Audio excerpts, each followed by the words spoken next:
¿Qué tal? ¿Cómo estás? Bienvenido, buenas noches. Mire, en esta edición de Panorama tenemos varios temas sobre los cuales vamos a estar charlando. Vamos a hablar de la política en Río Negro, hubo elecciones en el PRO, pero también queremos saber cuál es la dinámica que se plantea, por ejemplo, desde las fuerzas de la oposición para un partido de distrito, pero que también negocia con la gestión nacional, con la que comulgan, digamos, desde el PRO. Vamos a hablar con Damián Svald, que es analista político internacional, respecto de la escalada de este conflicto diplomático o este conflicto que se ha armado entre la Argentina y España a partir de las declaraciones de Milei, hasta dónde llegan estas tensiones internacionales y diplomáticas que han generado, por ejemplo, en las últimas horas que se retirase la embajadora de España de nuestro país sin edad, es decir, sin tiempo, digamos, vuelve a España sin plazo de retorno.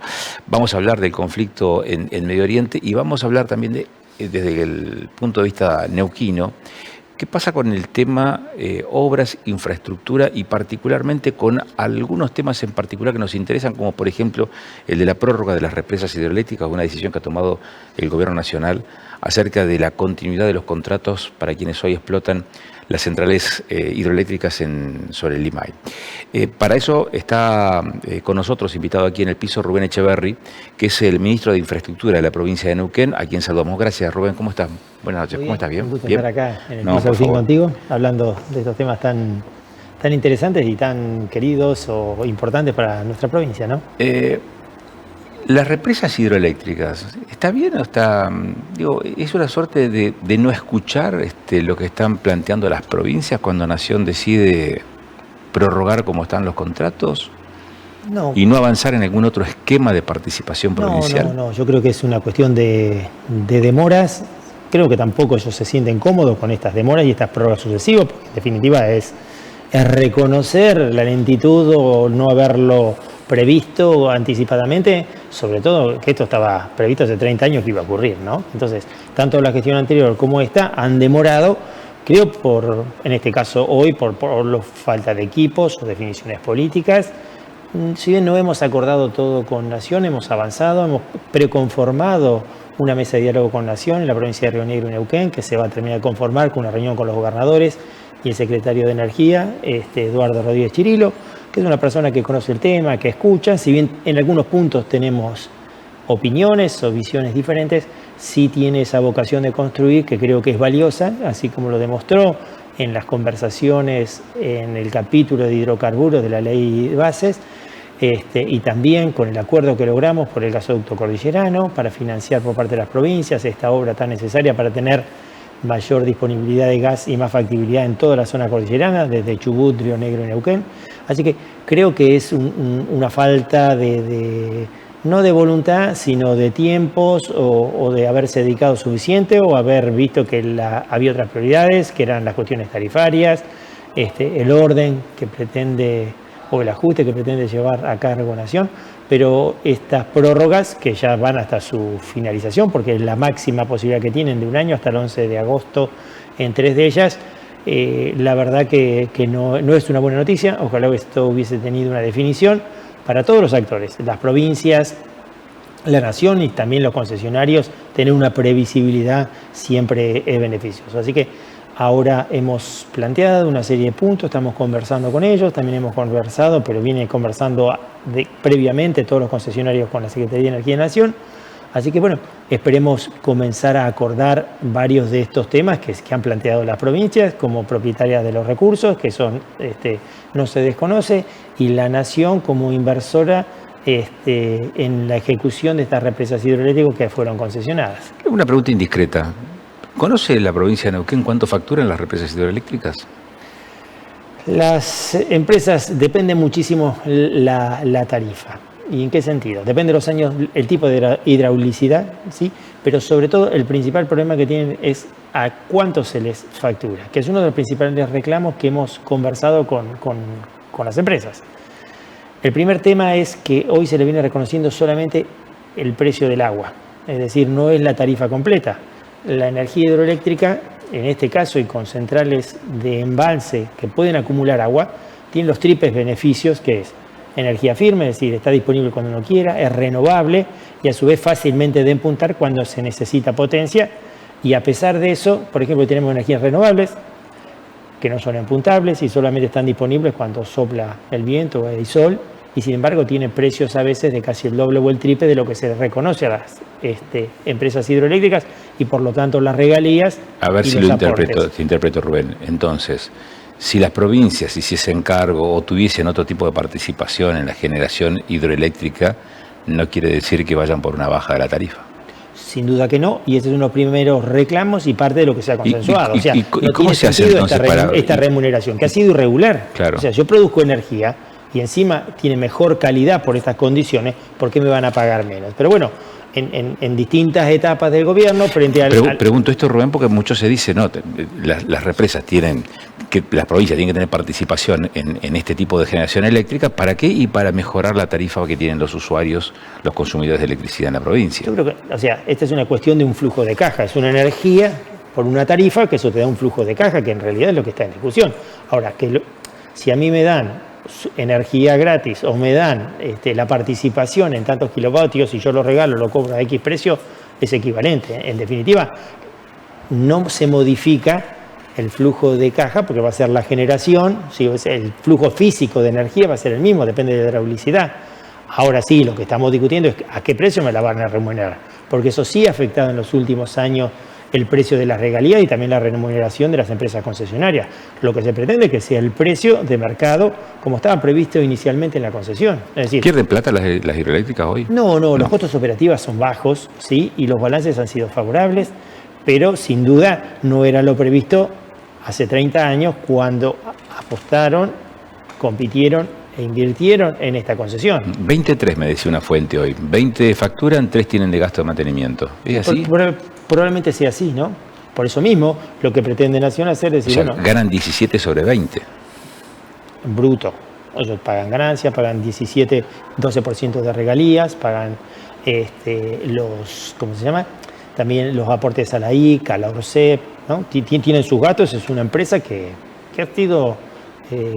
que han participado en una compulsa, puede gustarnos o no, en un marco legal, y tienen reclamos, por ejemplo, en el caso de Chocón debe tener un reclamo pendiente por esta diferencia tarifaria de $900 millones pendiente, en un reclamo que todavía no ha ido al CIATI, pero otras empresas que han ido con estos reclamos equivalentes, que no se le han respetado las condiciones, han ganado y la Nación lamentablemente ha tenido que pagar. Entonces yo creo que hay que tener previsibilidad. Si uno establece unas normas, reglas, respetarlas, porque en definitiva, ni hablar con lo que nos pasó con YPF, ¿no? Que es otro ejemplo de lo que nos pasa por pretender romper las reglas en un mundo donde está acostumbrado a que los contratos se cumplan. Creo que ese es parte del ordenamiento que nos debemos y en este proceso, por eso creo que esto de ir demorando, no generar previsibilidad, no es bueno para la concesión, pero ninguno de los actores, ni Nación, ni las provincias, ni las concesionarias, o las eventuales nuevas concesionarias, si participan en la compulsa que está, o en la licitación que está por armar Nación, otras nuevas empresas que estén dispuestas a invertir, porque hay mucha inversión pendiente que hay que hacer, de actualización, de obras, o piensan que pueden tener una mejor oferta o mejores condiciones del país o tarifas futuras y por allí no son las mismas concesionarias que bien están. ¿Y con la ruta qué van a hacer? Todo el tema vial es un tema muy complejo, ¿no? No hay un amigo que uno se encuentre que nos diga, tengo un paso acá, fíjate allá, ¿no? El contexto es que la verdad que no podemos sentir vergüenza por la ruta que tenemos, ni las provinciales ni las nacionales.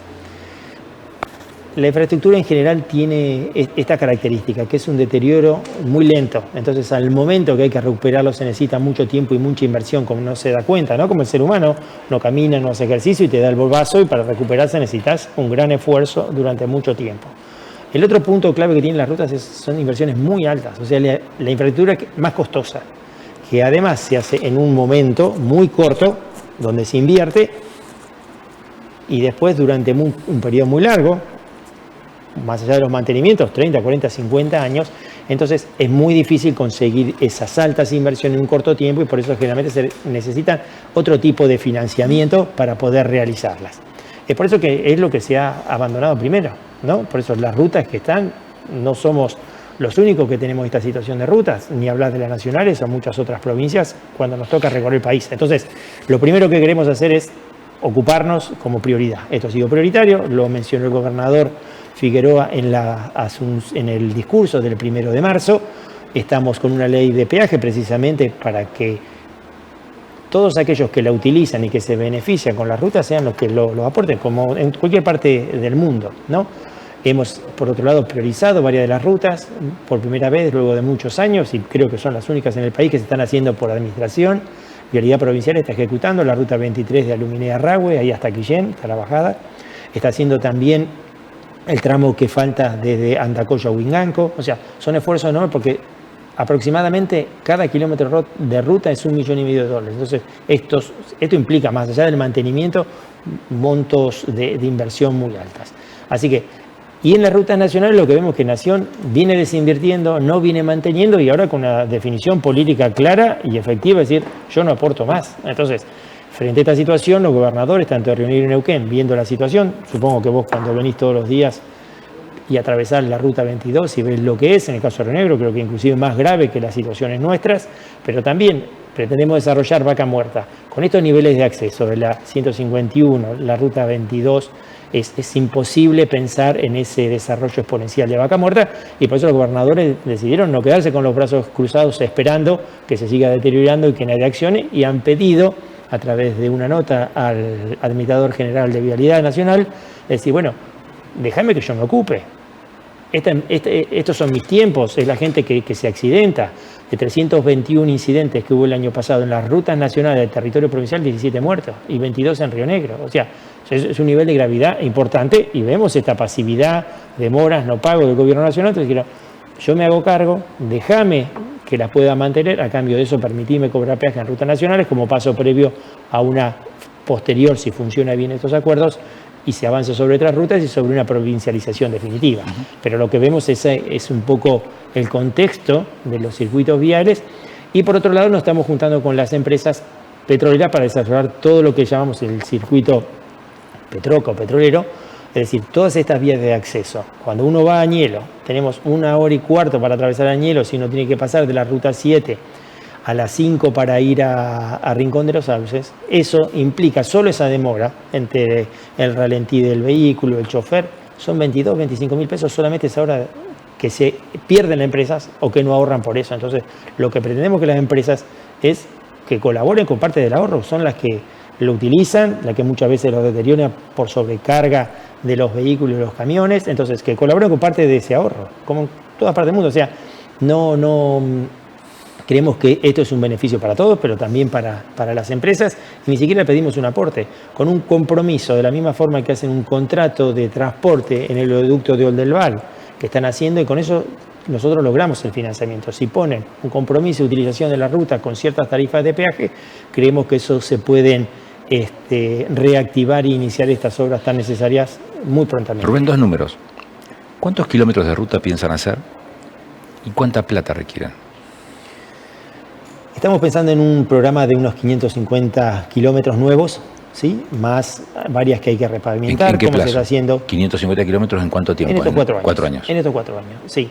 Va a depender mucho del acceso al financiamiento. Parte de los fondos de la CAP que se han logrado ahora van a ser también para rutas. Vamos a ver cómo funciona estos fideicomisos que pretendemos hacer con el circuito petrolero, pero más o menos son 550 kilómetros, y que rondan 700 millones, 800 millones de dólares. Esos son grandes montos. ¿Eso se financiaría en parte con la Corporación Andina de Fomento? En parte con la CAF, exacto, en parte con estos fideicomisos y en parte con fondos también propios de la provincia, ¿no? Y otro, que no es menor, que se está con la ley de peaje, con esos fondos, una vez que se implemente el peaje, van a estar destinados a mantener las rutas. También cabe aclarar que en ningún caso vehículos livianos patentados, radicados en la provincia de Neuquén no van a pagar. Estamos viendo si logramos también un acuerdo similar con Río Negro, pero vehículos livianos de Neuquén no van a pagar peaje, pero sí todo el resto del tipo de vehículos, medianos, pesados, con sobrecarga o especiales. También esos fondos van a ir a un fondo vial con esta contribución de peaje que va a permitir también ser parte del financiamiento para esta gran inversión que significan las rutas. ¿Administrado por el Estado ese peaje o concesionado? El proyecto de ley que está supongo por salir, que está aprobado, deja abiertas las dos posibilidades. En una primera instancia, la idea es que este fondo vial, que tiene solo ese fondo específico, va a ser administrado por la Dirección Provincial de Vialidad para realizar los mantenimientos y obras nuevas o mejoras o repavimentación, pero también existe la posibilidad de concesionarse y eventualmente lograr mayor financiación para nuevos tramos de ruta. Me decía, 700 millones de dólares. ¿Es mucho o poco en función de las cuentas de la provincia? Porque uno puede decir, en dólares no es tan significativo, o estoy tan equivocado. A ver, si todas las comparaciones depende con qué lo compares, ¿no? Lo bueno o lo poco, por eso está bueno expresarlo en números. Son inversiones muy grandes. Si calculás, por ejemplo, de estas 400 obras paralizadas que tenía la provincia, ¿sí?, estas 129 primeras obras que hemos priorizado, que es un montón de obras, sobre todo para gestionar, para financiar, para ejecutar, esas 129 en valores actualizados son unos 200 millones de dólares. Y hay que gestionar, o sea, 700 millones de dólares, o si lo comparamos con presupuestos anteriores, es prácticamente donde no se han invertido más de 100 millones de dólares por año, son montos muy altos, en esa comparación. Si vos decís, otros países hacen rutas o otras provincias, bueno, pero para la provincia de Neuquén, un monto de 700 millones de dólares en rutas es muy alto. Sí, yo hago comparaciones hasta donde le da uno la altura, ¿no? Son 7.000 departamentos, vos decís, y caramba, de 100.000 dólares cada uno, ¿no? Exacto, es eso.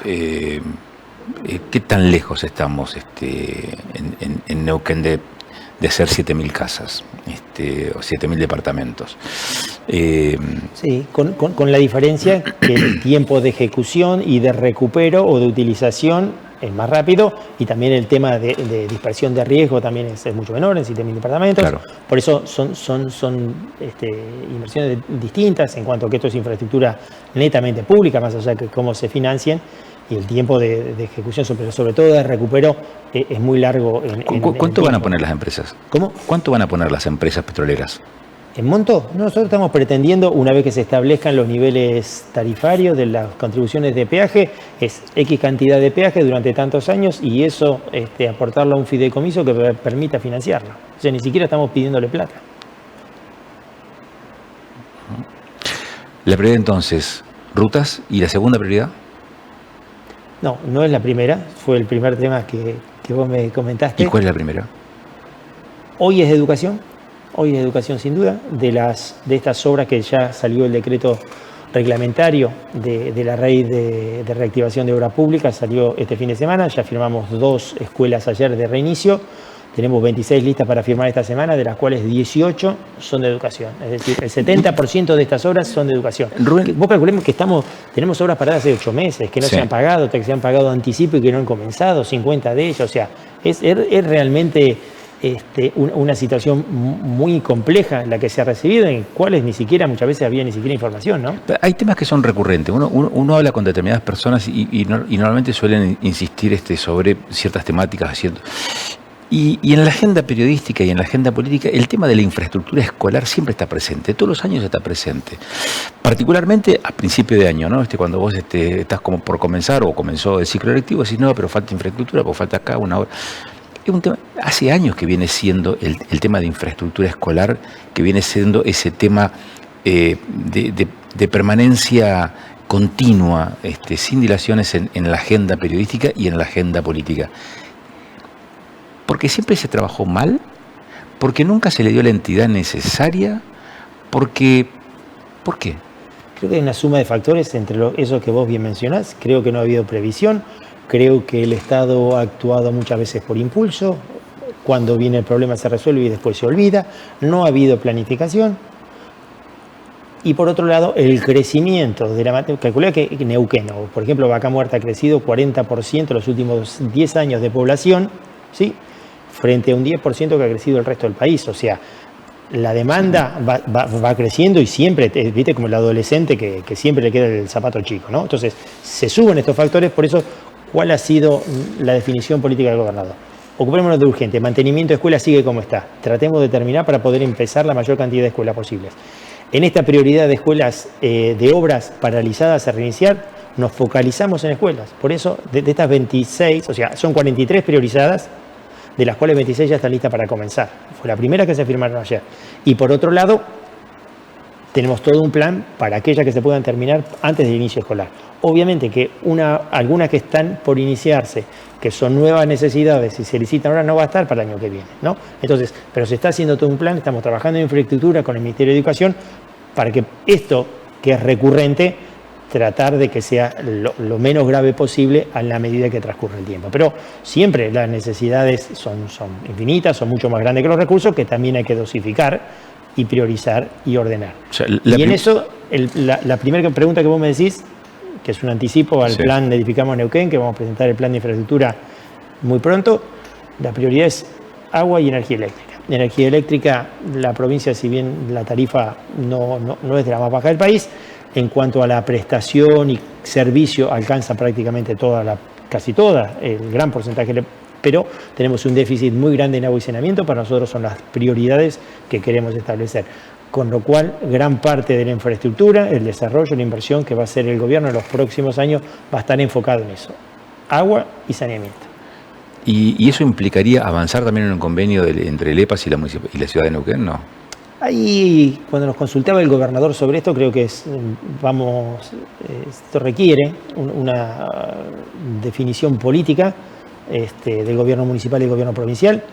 Lo primero que, más allá de cuál sea la definición de traspaso o no traspaso, que creo que es el punto en conflicto, un contrato de concesión que establezca las pautas, los protocolos, creo que es beneficioso para todas las partes, más allá de cuál sea la definición. Si creo que una proyección o en muchos lugares el que está más cerca del vecino es el municipio y quien muchas veces junta varios de los servicios lineales para prestar los servicios a través de empresas privadas, cooperativas o empresas estatales municipales.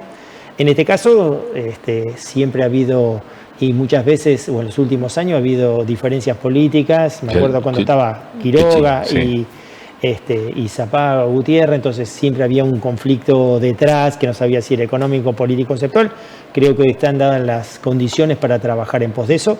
Creo que un contrato de concesión es necesario para establecer las pautas, simplemente para ordenarnos, para tener esta previsibilidad, que volviendo al tema inicial es lo que no estamos teniendo con las concesiones hidroeléctricas, pero además después sí va a necesitar una definición política respecto a si va a continuar en manos de la provincia de EPAS o va a ser un traspaso al EPAS. Creo que es una discusión importante que va a ser netamente política. O sea, la definición va a ser política, o contrato de concesión o traspaso. No. El contrato hace falta, más allá que el prestador sea el EPAS de la provincia, sea una empresa municipal o lo que sea, ¿no? El contrato que establezca la causa, más allá quién sea la persona física o jurídica que lo ejecute, el contrato, en mi opinión, es necesario. Y en eso podemos trabajar y ha habido varios proyectos. Después se verá si quién es el concesionario, si es el EPAS, que hoy es una empresa provincial, o será una empresa municipal o lo concesionará la municipalidad, ¿no? Pero el responsable en última instancia siempre de este servicio en el frente del vecino es la municipalidad, más allá que hoy existe esta situación de hecho. Prioridades, entonces me decía educación, agua y saneamiento. Cuando habla de agua y saneamiento, Neuquén tiene una patología que es una macrocefalia. Entonces, cuando hablamos de agua y saneamiento, ¿hablamos de agua y saneamiento de la capital neuquina o en todo caso de la confluencia? ¿O eso también alcanza al interior o no se visualiza como problemático el interior? No. Es prioritario el interior en este plan de regionalización que ha planteado el gobernador. Muchas veces, a veces son reclamos silenciosos, pero en muchas localidades a veces les cuesta tener agua potable en calidad o en volumen suficiente todo el año, así que estamos reviendo todo un plan maestro para llegar a todas las localidades con agua, pero priorizando el interior.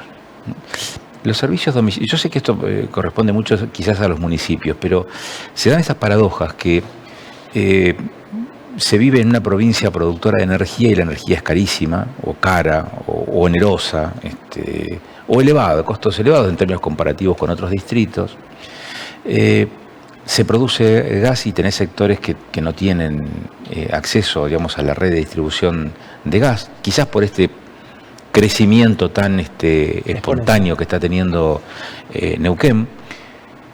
¿Cómo se resuelve eso frente al, digamos, a ese crecimiento explosivo y la necesidad de dotar de recursos, con ocupaciones de terrenos que a veces van por la informalidad, pero otras que van sí por la formalidad y aún así tenés demoras en la llegada del servicio? Esto es realmente una problemática habitual. El principal tema es ordenarse, empezar a reconocer los costos y también entender el valor de las cosas. Muchos de los neuquinos están acostumbrados a no darle valor, a que se les regale todo. Lo vemos en el caso de las viviendas. Estamos por presentar esta semana un plan de sostenibilidad donde prácticamente pagan el 8 o el 10% de las viviendas, cuando esos fondos podrían ser perfectamente utilizados para que otros vecinos, otros pobladores, otros ciudadanos de Neuquén tengan esa misma posibilidad de esa persona. Y en el caso de las obras de gas o energía eléctrica ha pasado muchas veces lo mismo, se han construido y el frentista simplemente paga el servicio y muchas veces, bueno, como venía ahora o los últimos años muy subsidiado el servicio de gas. Entonces, creo que empezar a recuperar los municipios mediante ordenanzas de contribución por mejoras, en muchos casos lo tienen y lo hacen, otros no tanto, pero creo que ese ordenamiento va a permitir poder desarrollar nueva infraestructura. Por otra parte, el gobierno de la provincia, conjuntamente desde Vivienda y las empresas y los municipios están trabajando en distintos planes de financiamiento, ¿no? Conjunto, de manera tal que todos aquellos vecinos que pretendan puedan tener un financiamiento que luego se recupere a través de la tarifa o de los pagos de los servicios. ¿Vos sos partidario de modificar las reglas de juego de la construcción de viviendas por planes oficiales? O modificar alguna... Digo, si el Estado construye le cuesta cobrar después esas viviendas entregadas. Por lo tanto, se ve también impedido de seguir invirtiendo esos recursos en la construcción de nuevas viviendas. Si este esquema no funciona, ¿hay que modificar el esquema o hay que optimizar los mecanismos de cobro? Por allí es una pregunta que es para el ministro y para Rubén Echeverri, que quizás en algún punto no sea exactamente coincidente, pero en tu pregunta, las dos. Nosotros en este nuevo plan que presentó hace aproximadamente 20 días el presidente del Instituto Provincial de la Vivienda, que ahora va a ir acompañado de una ley que vamos a presentar esta semana, es lograr... mirá qué paradoja esta. Solamente con anunciarlo, sin haber mandado la ley, sin haber cambiado nada todavía, solamente el anuncio hizo que en el Banco Provincia pasamos casi a duplicar por semana, que son muy bajos, pero casi a duplicar por semana los cobros de la vivienda y la gente que ha ido a tratar de resolverlo y saldarlo, ¿no? Ocurre esta paradoja, o sea, una persona que hace 30 años que no pagaba, y por eso hay que modificar la normativa, quiso ir a pagar la totalidad, 30 años que no pagaba, una vivienda estándar de 60 metros cuadrados, y fue al banco que le hagan, con punitorios, con intereses, con todo, y tuvo que pagar. ¿Cuánto? 109.000 pesos, un valor irrisorio. Claro, porque viene a valores corrientes, entonces obviamente que hay que modificar la normativa. Hay todo un plan de recupero, sí, toda una oficina virtual para evitar la discrecionalidad. Eso está encaminado y ahora va a salir con esto. Necesitamos la ley para poder permitir la caducidad de los planes que no hayan estado cumplidos luego de un periodo de regularización. O sea, eso hay que hacerlo. Pero por otro lado, una de las cuestiones que veo, y eso sí es una cuestión personal, la vida moderna tiende a la urbanización, ¿no? Venimos hace 200 años que el 50%, vamos a una tendencia que el 90% de los habitantes del mundo van a ser urbanos. Dentro de esa urbanización, salvo en Estados Unidos, donde la gente tiene otros niveles de ingreso, hacen una casa al lado de la otra, con ciertos niveles, pero para gente rica, son nuestros barrios sociales. Es decir, si nosotros no densificamos, cualquier lugar del mundo que pretende vivir en zona urbana, densifica primero, densifica. ¿Qué significa? No es hacer una casa, un edificio de 20 pisos en Huinganco, pero sí en los lugares que se pueda. Nosotros tenemos unos cálculos que vamos a presentar ahora, donde cuál es la diferencia entre densificar y no densificar. O sea, prácticamente, porque tenemos mayores costos lineales de infraestructura, claro, en todos, luz, gas, servicio, mayor recorrido del camión recolector, mayor recorrido de los colectivos, se ha cuantificado todo eso en 3 opciones y con los mismos fondos podemos hacer 40% más de viviendas. Es decir, hicimos un ejemplo para 1000 viviendas con los mismos fondos y si podemos hacer la infraestructura, después lo que cuesta mantenerla. Si hicimos 40% más de vivienda, entonces es justo y razonable que el fondo del Estado, porque siempre se hizo así, tengamos una casa por lote, donde además la vida en comunidad hoy es diferente, ¿no? o la colectividad o el celular que nos atrapa, no vemos los familiares. Tiro por elevación a Gaido esto, ¿no? Tiro por elevación a Gaido. No, para nada. No, es muy difícil cambiarlo.